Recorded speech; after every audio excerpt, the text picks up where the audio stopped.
Melanjutkan part yang sebelumnya, paginya Ansi kembali bekerja bersama Ling Yu. Dan Ansi di perusahaan Ling Yu bertugas sebagai pembuat desain. Hari ini ia dijadwalkan rapat untuk memperkenalkan desain yang ia buat. Tapi sayangnya Ansi mendapat respon tidak baik dari para anggota rapat. Melihat kekasihnya terus-menerus mendapat komentar negatif, membuat Ling Yu bereaksi. Ia meminta rapat dibubarkan dengan dalih ia ingin membicarakan tentang pekerjaan dengan Ansi. Padahal faktanya Ling Yu berniat menenangkannya, yang mungkin kena mental, sekaligus berniat senang-senang dengan Ansi. Lagi husu mereka senang-senang, mereka hampir ketahuan oleh salah seorang pekerja yang tanpa permisi masuk ke ruangan mereka. Spontan Ansi kembali akting seolah-olah ia sedang dimarahin saat melihat karyawan tersebut memergokinya. Merasa tempat tersebut tidak aman untuk keduanya, yang akhirnya mereka pindah tempat. Tapi sialnya untuk kedua kalinya mereka hampir juga ketahuan. Setelah keduanya gagal tadi, mereka memutuskan pulang. Ansi dan Ling Yu tidak mengulangi apa yang mereka lakukan di perusahaan. Terutama Ansi, ia malah bingung karena kehilangan inspirasinya untuk memperbaiki proposal desainnya. Untungnya ada Ling Yu yang selalu ada buat Ansi. Ia sigap menenangkannya, membantu Ansi sampai-sampai ia rela menjadi papan tempel ide-ide Ansi. Sampai suatu ketika ide itu muncul, dan itu berkat Ling Yu. Ide itu muncul ketika Ansi melihat dan merasakan semua perhatian Ling Yu yang benar-benar tulus kepadanya. Contohnya saja saat Ansi terkena air panas, dengan penuh kasih sayang Ling Yu mengobati Ansi. Dan Ling Yu memperlakukan Ansi seperti ke sebuah berlian yang saking berharganya. Setelah berhasil mendapatkan ide, keesokan harinya Ansi kembali mempresentasikan proposalnya. Dan untuk kali ini ia mendapatkan respon yang sangat baik. Dan desainnya diterima oleh semua anggota rapat. Sebagai rasa terima kasih Ansi kepada Ling Yu, ia tak lagi keberatan ketika Ling Yu mengumumkan statusnya dengan Ansi di perusahaannya. Mendengar itu membuat semua pekerja di sana kaget. Sedangkan Ansi senyum-senyum melihat tingkah pola kekasihnya yang terlihat bangga memamerkannya. Di lain sisi, Anseng menemui ayahnya. Ia meminta tanggung jawab perusahaan diberikan kepadanya. Ia juga berjanji bakal membuat perusahaannya tak bisa ditandingi oleh Ling Yu yang saat ini mendominasi pasar. Mengingat jejak prestasi yang sudah banyak ditorehkan Anseng, tak butuh waktu lama untuk ayahnya mengatakan iya. Dan sekarang Anseng resmi menjadi presiden perusahaan Gu, sekaligus mewarisi dendam ayahnya. Dan hal pertama yang dilakukan Anseng adalah mempelajari proposal yang dibuat oleh Ansi, yang tak dapat dari mana proposal tersebut.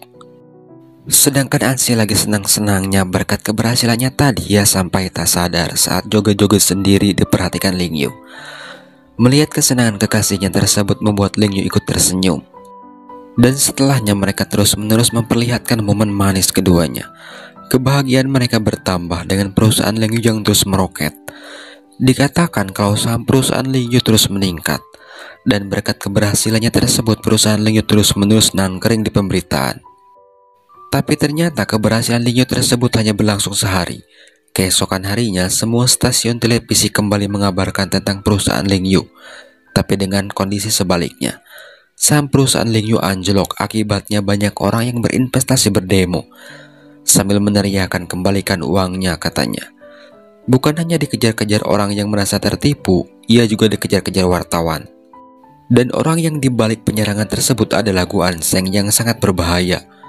Sekali ia bergerak membuat Ling Yu kelimpungan. Tapi itu tak membuat Ling Yu gentar. Sebagai pemeran utama dalam drama ini, tak mungkin Ling Yu dibuat bangkrut. Ia dengan tenangnya menghadiri acara kemenangan perusahaan Gu, sambil berekspresi senyum-senyum dan berbisik dengan bisikan yang menyakitkan.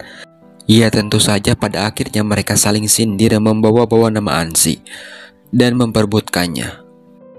Setelah pertemuan tersebut, bom waktu yang Ling Yu rencanakan meledak. Situasi kembali berbalik. Pemberitaan-pemberitaan negatif tentang perusahaan Gu menghiasi layar kaca.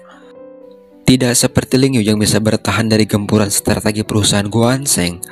Anseng sendiri dan perusahaannya langsung nyungsep ke titik nol, di ambang kehancuran.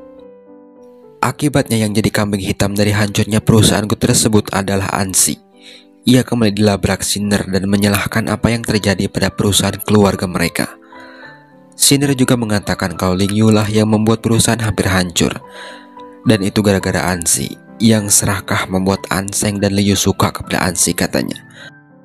Ia juga menyalahkan Ansi katanya gara-gara Ansi, Anseng dan Lingyu jadi bermusuhan. Ansi yang mendengar itu langsung menemui Lingyu. Ia tak bertanya tentang apa yang sudah Lingyu lakukan kepada perusahaan keluarganya. Ia hanya bertanya tentang masalah perusahaan Lingyu sendiri yang Lingyu jawab baik-baik saja. Setelah sebelumnya hampir berakhir. Lingyu cuma mengatakan itu yang membuat Ansi kecewa karena Lingyu tidak mengatakan apa yang telah Lingyu lakukan pada perusahaanku. Yang akhirnya Ansi sendiri yang bertanya, yang berakhir keduanya cekcok. Karena menurut Ansi apa yang dilakukan kekasihnya sangat keterlaluan. Lingyu tertinggal diam, ia membela diri kalau perusahaan ayahnya lah yang memulai perselisihan itu katanya. Akibat kecekcokan tersebut membuat keduanya marah-marah seperti yang terjadi saat ini keduanya pisah ranjang. Di tengah permasalahan tersebut, satu masalah dari Ansi menemui titik terang, yaitu tentang masalah asal-usulnya. Ia tanpa sengaja melihat dokumen yang bernama rumah sakit yang selama ini Ansi cari, yang ternyata teman Lingyu bekerja di sana. Ia juga menceritakan masalahnya itu kepada teman Lingyu tersebut. Sampai akhirnya dokumen yang Ansi cari bisa ditemukan berkat teman Lingyu tersebut. Teman Lingyu juga menjelaskannya. Dan setelah mendengar penjelasannya, benar ternyata dokumen itu dipalsukan kepada ayah Ansi. Dan tahu siapa dalang di balik semua itu? Orang itu adalah ibu angkatnya sendiri yang selama ini pura-pura baik kepada Ansi. Yang akhirnya Ansi menemui ibunya tersebut. Ia di sana tidak langsung menembak permasalahan. Ia malah menyindir ibunya tersebut dengan halus. Tapi apa daya, ternyata sindiran Ansi tentang pemalsuan itu tak membuat ibu angkatnya peka. Ia malah kembali bersikap so perhatian dan baik. Berkat secercah harapan mengenai asal-usulnya itu membuat Ansi sedikit lega. Dan kelegaan itu membuat Ansi lupa ingatan kalau saat itu ia sedang marahan sama kekasihnya. Itu terlihat saat ia khawatir ketika pengawalnya memberitahukan kalau Lingyu hilang. Dan setelah Ansi berhasil menemukan Lingyu, Ansi tanpa ragu memeluknya. Seolah-olah sebelumnya hubungan mereka baik-baik saja. Melihat itu membuat Lingyu mengejek Ansi dengan mengatakan kalau kekasihnya itu mungkin sedang lupa ingatan kalau keduanya sedang marahan katanya.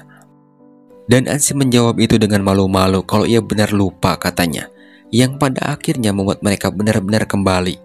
Dan seperti biasa kalau mereka sudah berdua membuat suasana di sana gerah. Baru saja masalah usai, masalah terbaru kembali muncul, yaitu ayahnya Lingyu mendadak sakit. Dan Lingyu sekarang harus mendapatkan beban lebih ketika ayahnya mempercayakan seluruh tanggung jawab perusahaan kepadanya. Dan hal pertama setelah menjadi raja di perusahaannya, Lingyu menemui Gu Anseng. Ia kesana bukan untuk ngajak ribut, melainkan untuk meminta Anseng bekerja sama dengan perusahaannya. Dan itu membuat Anseng heran. Masa seorang Lingyu bisa begitu katanya. Padahal Anseng mengira kedatangan Lingyu tersebut hanya untuk mengejeknya saja. Tapi pemikiran negatifnya tersebut seketika berubah ketika ia melihat niat baik Lingyu yang mengulurkan tangannya sebagai bentuk perdamaian, dan itu disebut baik oleh Anseng. Dan mereka berdua sudah sepakat untuk bekerja sama. Tak perlu waktu lama untuk berita sebagus itu menyebar. Ansi yang tanpa sengaja membaca berita online tentang kerjasama antara perusahaan keluarganya dan perusahaan kekasihnya tersebut membuatnya tersenyum. Setelah lama teman pendendam Ansi yang bernama Yugo tak kelihatan kini muncul. Dan kembali fakta terungkap kenapa ia sangat membenci Ansi, yang ternyata akibat sifat siriknya yang overdosis. Itu diawali ketika Yugo terus-menerus kalah dari Ansi saat masa-masa di perkuliahan. Akibat kesirikannya tersebut membuat Yugo lupa diri. Ia melabrak Ansi dan menuduh yang tidak-tidak. Bahkan Yugo sampai main fisik. Ansi yang mencoba bertahan tak sengaja membuat Yugo celaka, yang berakhir tangannya cedera sampai sekarang. Yugo yang terus-menerus menyimpan dendam kepada Ansi diperparah oleh seorang ibu-ibu yang ikut ngomporin. Ibu itu juga memperkerjakan Yugo khusus untuk mengganggu Ansi. Ibu-ibu itu adalah ibu angkatnya Ansi sendiri. Dan sekarang Yugo diperintahkan untuk menculik Ansi guna untuk memancing Lingyu. Untungnya percakapan mereka tanpa sengaja didengar oleh anaknya sendiri Anseng, yang saat itu ia sedang menganalisis daftar keuangan yang tertuju kepada Yugo. Mendengar ibunya berencana jahat membuat Anseng panik, dan saat itu juga pergi ke lokasi yang ibunya sebutkan. Tapi sayangnya Anseng terlambat. Anseng sudah kandung diculik, yang tentunya orang yang mereka incar yaitu Lingyu juga sudah berada di sana. Ia melihat Ansi yang sedang ketakutan akibat anak buah ibunya.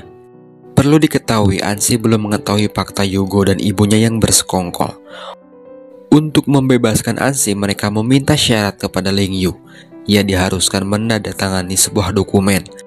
Sebelum dokumen itu diberikan Ling Yu, ia melihat orang itu lengah. Saat itu juga Ling Yu langsung menghajarnya sampai pingsan. Tapi sayangnya Yugo muncul dan kembali keadaan berbalik. Ling Yu lah yang sekarang dibuat pingsan. Bukan itu saja, Yugo juga diperintahkan untuk membuat keduanya celaka. Untungnya sebelum itu terjadi ada seseorang yang menyelamatkan Ansi dan Ling Yu. Orang itu bukan Angseng, melainkan Ling Pang, kakaknya Ling Yu. Bukan hanya Ling Yu dan Ansi yang diselamatkan Ling Pang, Yugo juga ia selamatkan atas perintah Ling Yu. Dan tentunya berkat aksi heroiknya ini, Ling Pang terlihat bangga ketika untuk pertama kalinya Ling Yu mengucapkan rasa terima kasihnya. Padahal keduanya selalu terlibat gontok-gontokan sebelumnya. Ling Yu juga mempertanyakan kenapa kakaknya tersebut berada di sana.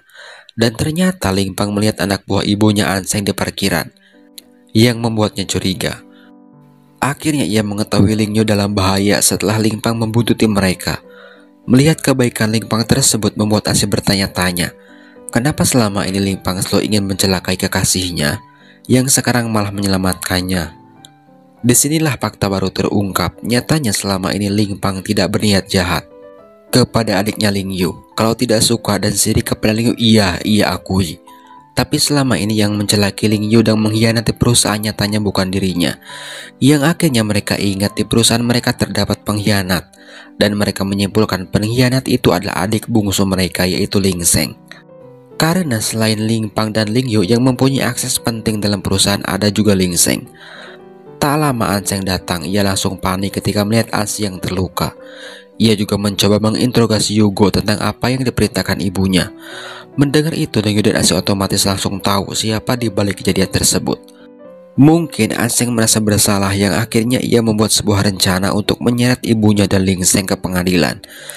Dan rencana itu meminta Ling Yu dan Ansi dan Yugo pura-pura mati supaya mereka mendapatkan bukti kejahatan mereka.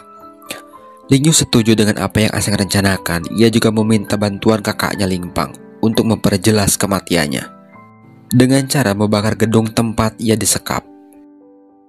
Sedangkan Ling Seng sendiri sedang mengingat kejadian-kejadian yang membuatnya iri, seperti ayahnya yang selalu membanggakan Ling Yu sejak kecil. Dan yang paling membuatnya semakin nekat saat orang yang ia suka juga menyukai Ling Yu. Mungkin akibat itu membuat Ling Seng berbuat seperti itu. Diperparah dengan provokasi yang lagi-lagi dilakukan ibunya Ansi yang membuat Ling Seng semakin berani. Sedangkan Anseng mencoba membujuk ibunya untuk berhenti membuat Ansi celaka. Tapi Anseng tidak mengatakan secara gamblang kalau ibunya berbuat jahat, melainkan ia hanya bicara yang menyerempet ke sana. Walaupun begitu, ibunya mengerti dan tahu betul apa yang dimaksud anaknya tersebut. Melihat Anseng yang berurai air mata tak membuat ibunya berpikir akan berhenti. Ia malah menenangkannya karena menurut ibunya apa yang dilakukannya hanya untuk kebaikan Anseng sendiri. Dan ternyata Anseng bukanlah anak kandung keluargaku. Dan alasan ibunya menyingkirkan Ansi semata-mata ingin membuat Anseng menjadi pemilik aset perusahaan ayahnya. Rencana Ling Yu yang meminta bantuan kakaknya Ling Pang untuk memalsukan kematiannya berhasil. Itu dibuktikan dengan semua acara televisi digegerkan oleh berita Ling Yu yang sudah mokan. Dan berkat berita tersebut juga membuat Anseng senang. Bukan karena rencananya berhasil, melainkan ia bisa melihat sisi baik dari seorang sinner yang terlihat khawatir. Bukan hanya mengkhawatirkan Ling Yu, ia juga mengkhawatirkan Ansi. Padahal sebelum-sebelumnya ia paling getol memprovokasi Ansi. Sedangkan Ling Seng setelah mendengar berita tersebut langsung memperlihatkan rencananya. Ia mengumumkan diri sebagai pewaris dari perusahaan ayahnya sambil memperlihatkan tanda tangan yang sudah ditandatangani Ling Yu secara paksa. Sedangkan Ansi dan Ling Yu mengasingkan diri di tempat temannya. Di sana mereka juga membuat rencana. Dan rencana pertama mereka yaitu menculik pengawalnya Ling Seng, yang saya kira sebelumnya orang itu anak buah ibu Ansi. Mereka juga menginterogasinya yang entah apa yang mereka cari tahu. Dan di tengah-tengah masalah tersebut tak membuat Ansi dan Ling Yu khawatir. Ansi dan Ling Yu malah memanfaatkan masalah mereka sebagai berkah. Bagaimana tidak, di tengah masalah tersebut mereka terlihat bahagia dengan asyik berduaan. Seolah-olah masalah yang mengincar mereka itu tak pernah ada. Contohnya saja mereka cekik ikan sambil makan berdua yang terlihat sangat menyenangkan. Ternyata salah satu anak buah Ling Seng menyadari keanehan dari tragedi yang direkayasa Ling Pang tersebut. Ia juga memberikan bukti keanehan itu kepada Ling Seng sendiri. Dan saat itu juga Ling Seng menyadari kalau kakaknya dan Ansi masihlah bernapas. Ling Seng yang tahu sifat dan kecerdasan dari kakaknya tak serta-merta langsung mencari dan menuntaskan rencananya, karena Ling Seng sadar saat itu kalau ia bukanlah lawan dari kakaknya. Yang akhirnya untuk menangkap kakaknya, Ling Seng kembali membuat rencana dengan menggunakan ayahnya sendiri yang kembali dibuat kumat olehnya, yang otomatis setelahnya akan menjadi pemberitaan besar. Dan rencana Ling Seng untuk mengancam Ling Yu dengan menggunakan ayahnya sukses besar, dan pesan itu sampai kepada Ling Yu yang juga mengkhawatirkan ayahnya setelah melihat pemberitaan di televisi. Ling Yu dan Ansi juga sadar kalau semua itu adalah perangkap Ling Seng untuk menarik keluar Ansi dan Ling Yu dari persembunyiannya, dan itu membuat Ling Yu dilema. Di satu sisi ia mengkhawatirkan ayahnya, di sisi lain ia belum dapat bukti satupun bukti yang ia cari. Satu-satunya untuk menyelesaikan permasalahan itu adalah dengan mempercepat mendapatkan bukti yang mereka cari, yang tentunya harus dilakukan dengan strategi yang sangat matang.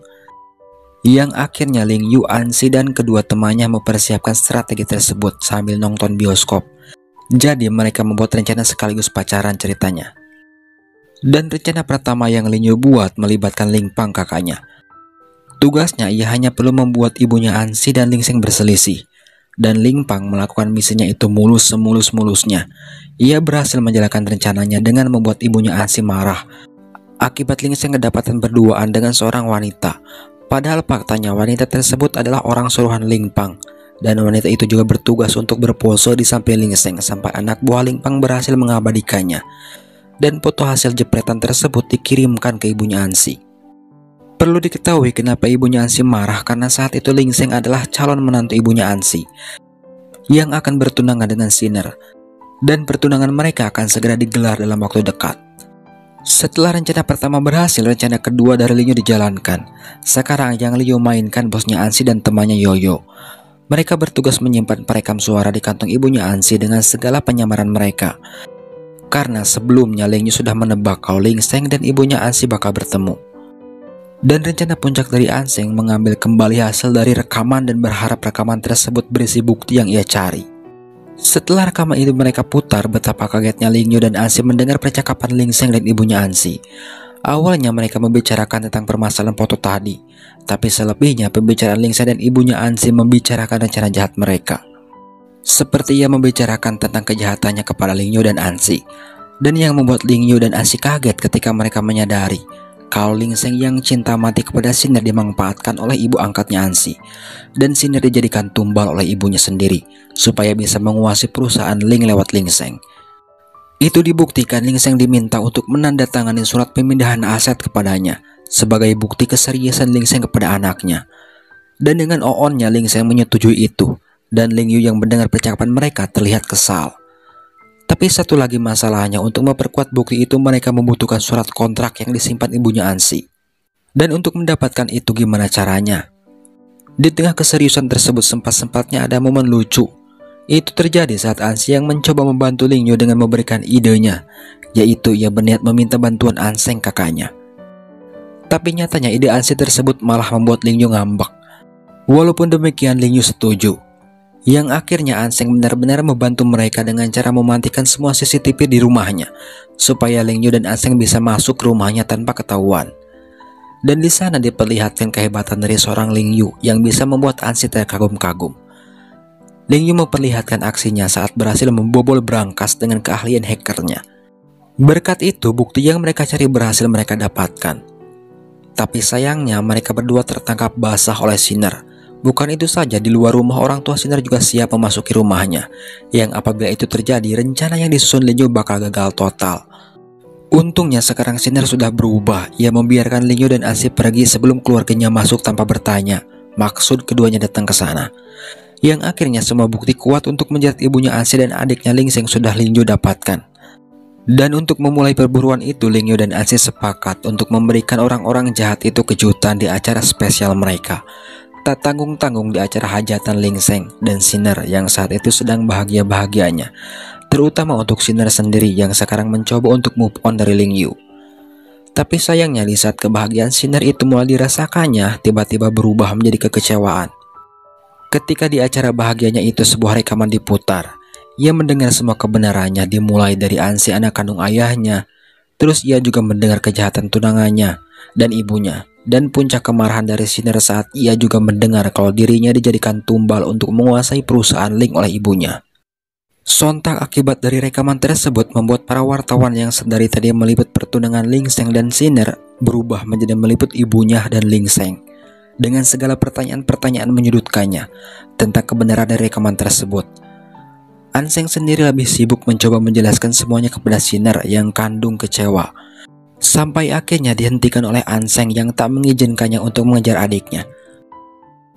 Akibat lainnya dari terungkapnya kebenaran tersebut dirasakan oleh ayah Ansi, ia langsung jatuh pingsan.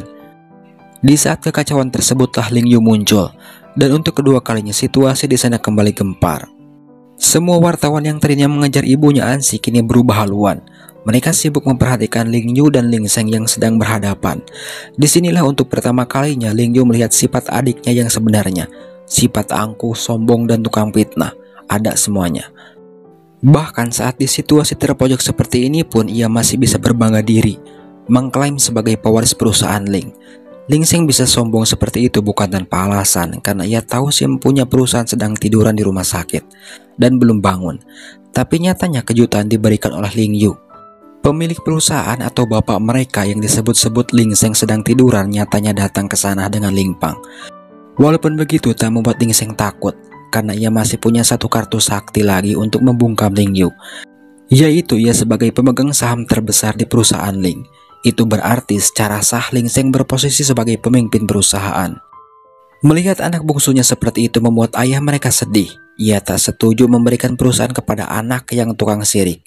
Ia tahu kalau sampai Ling Sheng mendapatkan posisi tertinggi di perusahaannya, bisa dipastikan perusahaan yang susah payahnya ia rintis bakal hancur. Yang akhirnya untuk membantu Ling Yu, ayahnya memberikan semua sahamnya kepada Ling Yu. Bukan itu saja, Ling Pang dan Ansi pun melakukan hal yang sama. Melihat itu membuat semua pemegang saham perusahaan Ling pun tak tinggal diam. Mereka semuanya memilih Ling Yu untuk kembali menjadi pemimpin perusahaan, dan membuat Ling Sheng gigit jari. Setelah Ling Yu terpilih menjadi pemimpin perusahaan, ia disambut oleh Ling Pang, kakaknya. Bahkan Ling Pang dengan niat mendekorasi ruangan kerja Ling Yu untuk adiknya sendiri. Dan yang membuat kakaknya kaget, Ling Yu tiba-tiba saja memberikan posisinya itu kepada Ling Pang dengan alasan kalau ia berniat membuat perusahaan baru dengan logo hasil desain kekasihnya. Dan itu membuat Ling Pang senangnya bukan main mendapatkan posisi yang diimpikannya secara gratisan. Dan Ling Yu sendiri ia melanjutkan kerjasamanya bersama keluarga Gu yang dipimpin An Sheng. Setelah permasalahan perusahaan mereka selesai, membuat Ansi lega. Tambah lega lagi ketika Sinner dan Yugo mengakui kesalahannya masing-masing, yang berakhir ketikanya bukan lagi berposisi sebagai musuh yang setiap saat ketemu selalu gontok-gontokan, melainkan sebagai keluarga besar dengan segudang kebahagiaan. Tapi semua rasa bahagia yang dirasakan Ansi tersebut berubah menjadi kekhawatiran ketika pengawalnya Ling Yu memberitahukan kalau Ling Yu menghilang, dan itu membuat Ansi panik. Ia mencoba mencari di rumahnya, ia malah tambah panik karena menemukan pesan yang mengancam, yang akhirnya Ansi pergi ke tempat yang tertulis di dalam pesan tadi. Bukannya menemukan Ling Yu, ia malah ditemui badut. Bukan itu saja, di tengah kekhawatirannya tersebut, ia malah mendapatkan kejutan, yaitu sebuah sepeda motor kenangannya bersama Ling Yu. Setelahnya ia juga mendapatkan pesan untuk pergi ke suatu tempat hiburan bermain. Dan di sanalah Ansi sudah ditunggu oleh Ling Yu. Melihat itu Ansi sadar kalau Ling Yu tidaklah menghilang. Ia juga sadar kalau dari tadi ia terus-menerus dikerjain Ling Yu, yang akhirnya keduanya mendekat. Di sana Ling Yu berbicara di depan Ansi, membicarakan kenangan manis mereka yang tak mungkin Ling Yu lupakan. Dan yang terakhir perkataan Ling Yu yang membuat Ansi terharu. Ling Yu melamar Ansi, dan Ansi sendiri tak perlu berpikir lama untuk mengatakan iya.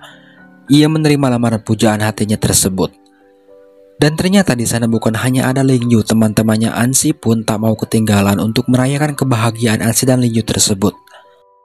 Dan di akhir drama, Ansi dan Ling Yu diberkahi dua orang anak, satu laki-laki dan satu perempuan. Dan keduanya mendidik anaknya tersebut menjadi Ansi dan Ling Yu Junior.